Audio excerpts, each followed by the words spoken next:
بسم اللہ الرحمن الرحیم نحمدہ ونصلی علی رسولہ الکریم اما بعد۔ آج کا ہمارا سبق ہے سورۃ النبا کا آیت نمبر 31 سے لے کے 36 تک۔ اس سے پہلے کی 30 آیات کا ترجمہ اور مختصر تشریح گزر چکی۔ آج اس کا پہلے آسان ترجمہ کرتے ہیں، اس کے بعد مختصر تشریح۔ تو سب سے پہلے جی ان للمتقین مفازا، آیت نمبر 31 سورہ نبا۔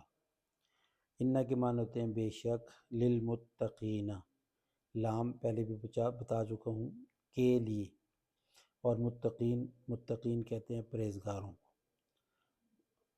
بے شک پرہیزگاروں کے لیے، ان للمتقین، بے شک پرہیزگاروں کے لیے، مفازن کے معنی کامیابیاں، بے شک متقی لوگوں کے لیے کامیابیاں ہیں۔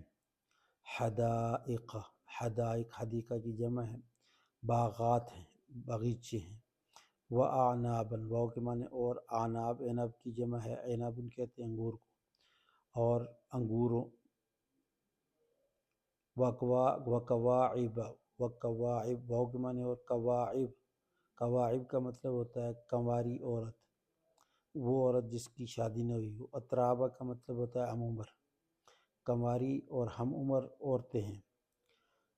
وَكَأْسًا دہاقہ، وَكَأْسًا واو کے معنی اور، کأسن کا معنی پیالے، جام، دہاقہ کا مطلب چھلکتے ہوئے، یعنی بھرے ہوئے پیالے ہوں گے، جام ہوں گے۔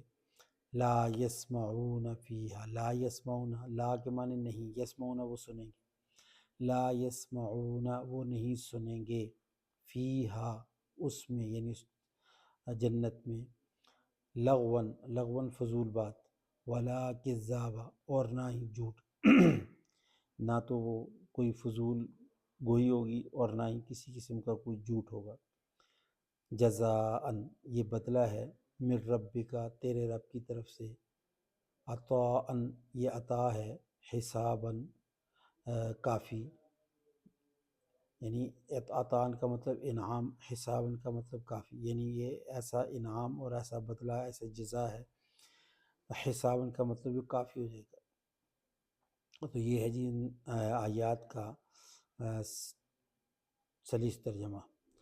مختصر تشریح یہ ہے کہ اس سے پہلے جو آیات گزری ہے ان میں اہل جہنم کے جو عذاب ہے اس کے بارے میں، ان جہنم کانت مرصادا للطاغین مآبا لابسین فیہا احقابا لا یذوقون فیہا بردا ولا شرابا الا حمیما وغساقا۔ وہ پورے جہنم والوں کو کیا کیا عذاب ملے گا، ان کو کس طریقے سے وہاں پر ٹریٹ کی جائے گی، تو اس کے بدلے میں یہاں پر دوسرا جو گروہ ہوگا جنت، اہل جنت کا، تو اہل جنت کے لیے کیا کیا ہوگا اس کے مقابلے میں۔ سب سے پہلے یہ کہا کہ جو متقی لوگ ہوں گے یعنی اہل جنت ہوں گے، ان کے لیے بہت بڑی کامیابی ہے۔ مفازن کا مطلب کامیابی، اور قرآن پاک میں ایک اور جگہ پہ اللہ تعالیٰ نے خود کہا ہے، من زحزح عن النار وادخل الجنت فقد فاز، جہنم سے جو بچا کر کے جنت میں جانے والا بن گیا وہ کامیاب ہو گیا۔ تو یعنی سب سے پہلے تو یہ بہت بڑی کامیابی ہے کہ آدمی جہنم سے بچ گیا، جہنم سے بچ جانا یہ بہت بڑی کامیابی ہے، جنت والا بن جانا یہ بہت بڑی کامیابی ہے، سب سے بڑی کامیابی یہی ہے۔ اور پھر وہاں جنت کے جو انعامات ہیں ان میں سب سے بڑا انعام یہ ہے کہ انسان جہنم سے بچ کے جنت میں آ گیا، یہ سب سے بڑی کامیابی۔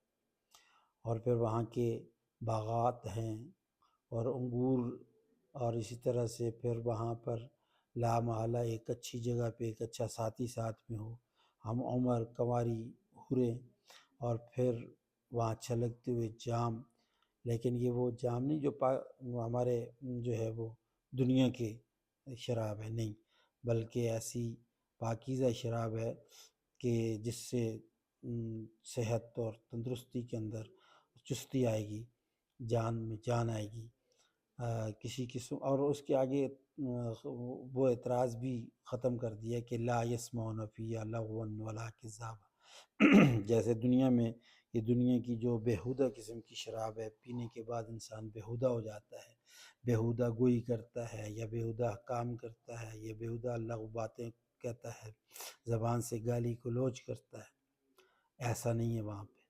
نہ تو وہاں پر زبان سے کوئی لغوات بیہودہ بات ہوگی، نہ کسی قسم کی کوئی جھوٹ نکلے گا، نہ کسی قسم کا کوئی اور گالی گلوچ ہوگا، بلکہ انسان تر و تازہ ہوگا، اور وہاں کی اللہ رب العزت اس کو نعمتیں دے گا، اور بے حساب نعمتیں دے گا، اور جزاء من ربک عطاء حساب، اتنی دے گا، اتنی کہ اس کے لیے کافی ہو جائیں گی۔